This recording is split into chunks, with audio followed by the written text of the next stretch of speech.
ഫാത്തിമ? പിണക്കമാണോ ഫാത്തിമ?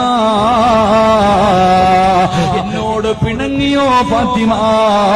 എന്നെ മറന്നുപോയോ ഫാത്തിമ? എന്റെ സലാം അടക്കാത്തതെന്ത് ഫാത്തിമ?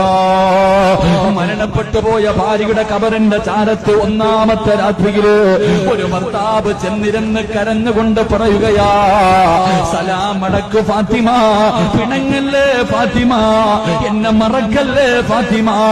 അവസാനം സലാം പറഞ്ഞിട്ട് മടക്കാതെ വന്നപ്പോ ഫാത്തിമ ബീവിയുടെ മുകളിൽ വാരിയിട്ടിരിക്കുന്ന പച്ചമണ്ണിന്റെ മുകളിലേക്ക് കൈവച്ചിട്ട് അലിയാര് തങ്ങൾ പറയുന്നു, കബറേ, എന്റെ ഫാത്തിമയോട് സലാം അടക്കാൻ പറ കബറേ, എന്റെ ഫാത്തിമയോട് സലാം അടക്കാൻ പറ. എന്റെ ഫാത്തിമയുടെ വിശേഷമൊന്ന് പറഞ്ഞു തരുവോ? എന്റെ ഫാത്തിമ